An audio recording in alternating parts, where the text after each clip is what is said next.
Menelusuri Tangier Nun di ujung utara benua Afrika tentunya tidak lepas dari nama penjelajah yang masyhur ini, Ibnu Battuta. Di tempat inilah ia dilahirkan, di sini pula lah ia dimakamkan. Menjelajah dunia selama hampir 30 tahun dimulai ketika usianya yang masih belia. Perjalanannya bukan sembarang perjalanan, rihlah yang penuh petualangan dan ilmu, seperti yang ia tuangkan dalam bukunya yang fenomenal, menjadi catatan sejarah yang penting. Siapakah Ibnu Battuta dan bagaimana uniknya perjalanannya? Kita simak uraian Ustadz Asep Sobari langsung dari Tangier, Maroko.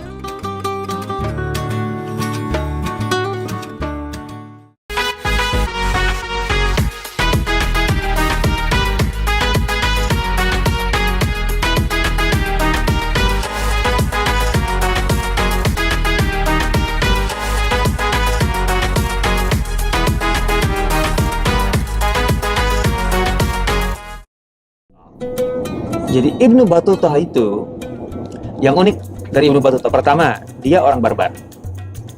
Dia berdarah barbar dari kabilah atau dari suku Lawata, jadi disebut dengan Lawati, gitu ya. Nah, meski dari barbar, nah ini dia, orang tuanya, keluarganya itu keluarga yang identik atau yang kuat sekali basic keilmuan dan pemerintahan. Ayahnya seorang qadhi, seorang hakim. Seorang qadhi atau hakim itu pada zaman itu harus menguasai, dalam arti menjadi ulama fikih dan usul fikih. Itu harus itu. Nggak bisa qadhi itu fikihnya hanya S1 atau bahkan S2. Nggak bisa pada zaman itu. Karena qadhi itu lebih dari sekedar menguasai masalah-masalah fikih biasa. Qadhi itu menguasai masalah-masalah atau bisa menyelesaikan masalah yang sifatnya nawazil. Nawazil itu kasus-kasus yang sifatnya sangat spesifik, yang sangat kontemporari gitu. Yang bisa jadi belum ada kasus sebelumnya. Itu kalau bukan seorang ahli fikih dan usul, itu nggak bisa gitu ya. Jadi ayah dari seorang Ibnu Battuta itu adalah seorang qadhi hakim. Dan dia berkhidmat atau bekerja gitu ya sebagai qadhi itu di sini di Tanja dan juga kemudian di Andalus, segitunya gitu. Kelasnya kelas tinggi itu. Di tengah keluarga inilah Ibnu Battuta tumbuh. Dan jangan heran kalau basic keilmuannya itu dari awal sudah bagus gitu ya. Karena memang dari keluarga ilmiah gitu ya, dari lingkungan keluarga ilmuwan. Namun yang menarik dari sosok Ibnu Battuta, kalau kita baca rihlahnya bukunya, judul bukunya juga menarik. Berirama, Tuhfatun Nudzar fi Ghara'ibil Amsar wa Ajaibil Asfar. Jadi ro gitu. Tuhfatun Nudzar fi Ghara'ibil Amsar wa Ajaibil Asfar. Gitu. Judul buku aja asik ya. Gitu ya. Jadi apa namanya? Bersajak gitu loh judul bukunya. Yang kalau diterjemahkan secara harfiah gimana ya? Tuhfatun Nudzar. Jadi tuhfah itu souvenir gitu loh. Souvenir gitu ya. Cindera mata. Tuhfatun Nudzar. Jadi cindera mata indah gitu ya. Yang berisi atau memuat keunikan negeri-negeri di dunia gitu ya, dan keajaiban pengalaman perjalanan, kurang lebih begitu isinya. Memang isinya mengerikan, isinya memuat apa namanya catatan-catatan tentu saja mau budaya ataupun alam. Bahkan Ibnu Battuta menjelaskan kekayaan alam, terutama waktu itu herbal ya. Ketika di negeri ini ada daun ini, ada pohon ini, dipakai untuk ini, berobat ini. Dia sendiri kemudian menjadi mahir menggunakan ini, jadi sebagai herbalis, gitu ya. Ibnu Battuta ini. Kemudian di negeri ini ada logam ini, dipakai untuk ini. Itu luar biasa itu. Dan itu materi yang kaya, yang paling disukai oleh para sultan saat itu. Para sultan itu atau para penguasa, gitu, yang paling mereka sukai pada masa itu. materi paling disukai itu adalah geografi dan topografi, gitu ya. Antropologi, itu yang paling mereka sukai. Dan sejarah. Makanya buku-bukunya berjudul Al-Masalik wal Mamalik. Al-Masalik itu perjalanan dengan alamnya, dengan dan seterusnya, manusianya. Wal Mamalik itu adalah pemerintahannya, politiknya. Karena akan menceritakan tentang penguasa atau orang-orang berpengaruh di satu tempat itu siapa, kenapa dia berpengaruh, karakternya gimana, budayanya gimana. Oh, itu penting untuk berbicara di level dunia. Ibnu Battuta punya karakter yang khas dari bukunya itu. Dia ini orangnya supel dalam bergaul, mudah untuk masuk ke kelompok manapun dan mudah beradaptasi dengan budaya manapun. Ini adalah kelebihan dari seorang Ibnu Battuta. Dan dia punya semangat membaca gitu loh, untuk mengetahui hal-hal baru gitu loh. Makanya Ibnu Battuta itu betul-betul petualang sejati, gitu ya. Dan dia jauh dari motif ekonomi, motif politik, atau motif apa lagi. Jauh dari itu. Berbeda dengan Christoph Colon atau Columbus, berbeda dengan Vasco da Gama, berbeda dengan Marco Polo, karena semuanya itu antara politik dan ekonomi. Baik itu untuk mengangkat reputasi seorang raja, penguasa, sekaligus tentu saja motif ekonomi kan tidak berdagang, dan kemudian ya Barat dari situ kemudian punya nafsu ekspansi yang sangat luar biasa, atau nafsu menguasai gitu ya. Itu mengerikan itu. Dari situ kelihatan sekali dan berdampak. Tapi kalau Ibnu Battuta berbeda. Lah bayangkan saja, Ibnu Battuta itu mulai meninggalkan Tanja pada tahun 725 Hijriah. Tahun 1324 Masehi. 1324, bayangkan. Di usia 24 tahun. Usia 21, maaf. Usia 21, dia lahir 703. Di usia 21 tahun, coba bayangkan mulai perjalanan. Dan total perjalanannya kemudian itu selama 30 tahun sampai pada tahun 755. Total perjalanannya sampai 30 tahun kemudian. Dan dia meninggal di tahun 770. Ada yang mengatakan 777. Berarti taruhlah usianya 70 tahun. Rihlahnya saja itu 30 tahun. Jadi hampir separuh umurnya itu dihabiskan untuk rihlah. Itu kalau bukan orang yang punya jiwa petualang, itu sulit. Tentu saja rihlah pertama itu ya sangat-sangat wajar kalau dibahasakan dia ingin haji. Tapi jelas dari awal dia memang tidak ingin sekedar haji. Untuk haji saja, coba bayangkan dia dari sini, dari Tanja, kemudian ke Tilimsan, Aljazair, atau ya ke Fes otomatis, kemudian ke Aljazair, kemudian dari Aljazair dia ke Tunis, ke Kairouan, dari Tunis kemudian dia ke Mesir, dan dia menceritakan Alexandria dengan sangat luar biasa catatannya. Kemudian dari situ dia masuk ke Syam, gitu, ke Quds, dia ke Al-Quds, Baitul Maqdis, gitu ya. Kemudian masuk ke Damaskus. Dari Damaskus dia baru turun ke selatan, gitu ya, melalui jalur Futuhat Islam itu sampai ke Madinah, ziarah, kemudian baru ke Mekah. Coba itu aja dihitung, berapa kilometer? Selesai haji, itu dia tidak berpikir kembali balik. Coba bayangkan, dia ke Irak, ke Najaf dan sebagainya, gitu ya. Pokoknya ke Irak, dia bicara tentang Basra dan seterusnya. Dan itu dia nebeng, dia numpang, maksudnya ikut rombongan haji-haji yang kembali ke Irak, gitu ya. Dan itu nggak mungkin dilakukan oleh orang yang tidak supel dalam bergaul, gitu ya.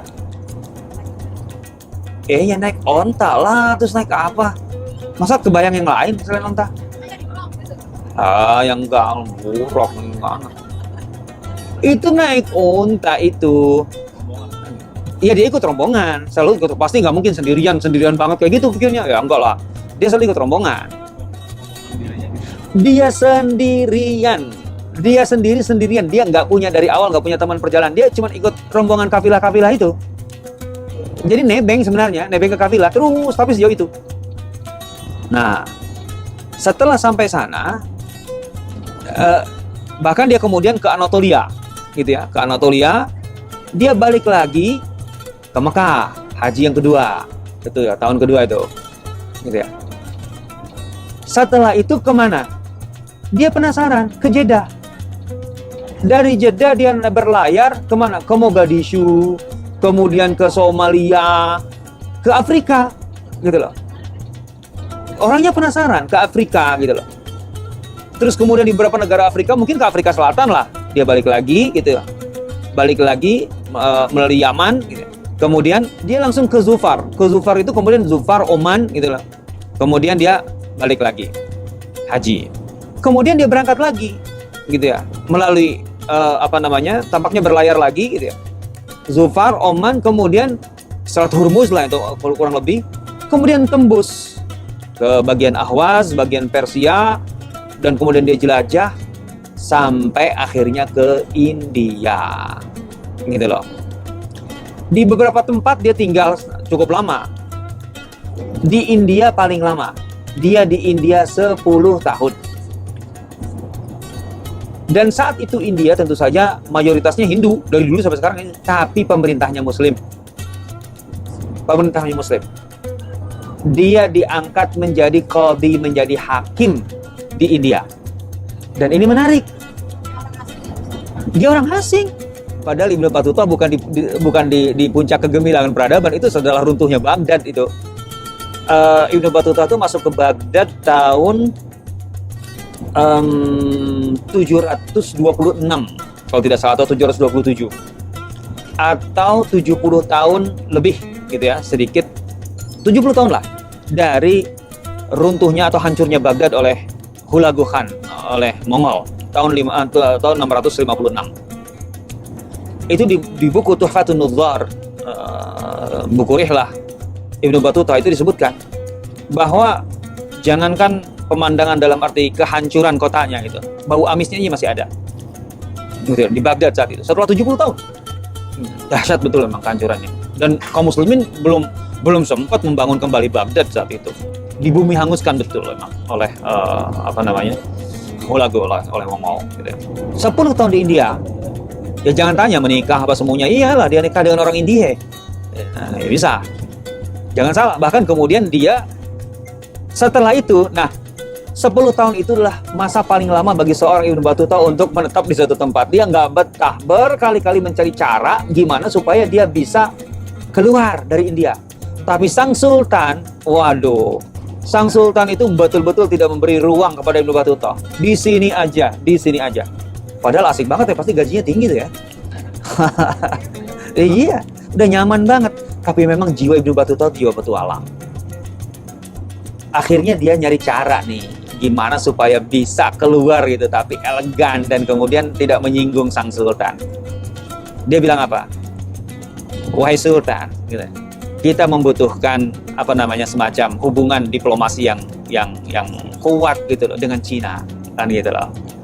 Dan untuk itu, gitu ya, izinkan aku, gitu, mewakilimu, gitu, untuk menjadi duta India ke Cina.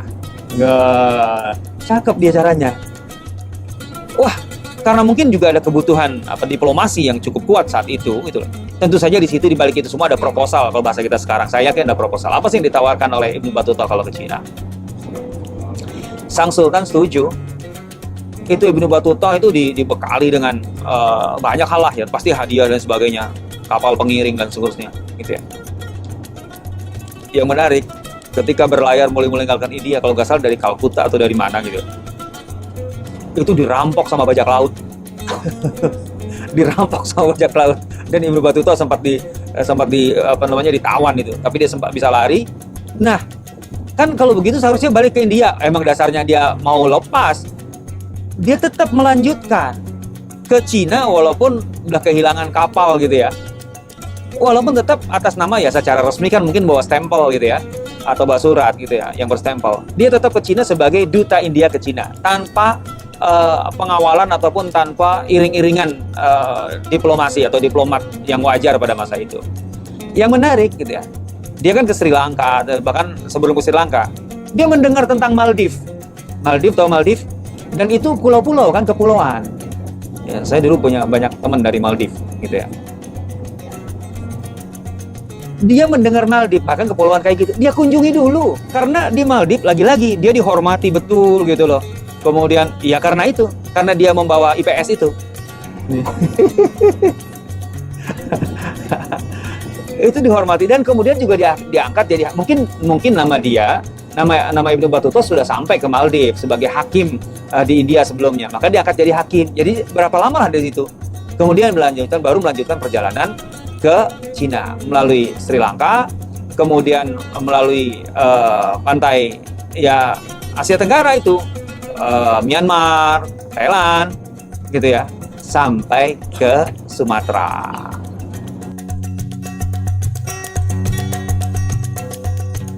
Ibnu Battuta mendapatkan atau menerima hak musafir dari zakat kaum muslimin di Beijing. Kemudian dengan sarungnya, dia cerita tentang sarung. Sudah ada sarung zaman itu. Tahun 1300-an tuh pakai sarung orang Indonesia. Jadi perjalanan 120.000 kilometer itu bisa dikatakan sebenarnya dana yang mendanai sesungguhnya itu adalah hasil wakaf di sepanjang jalan.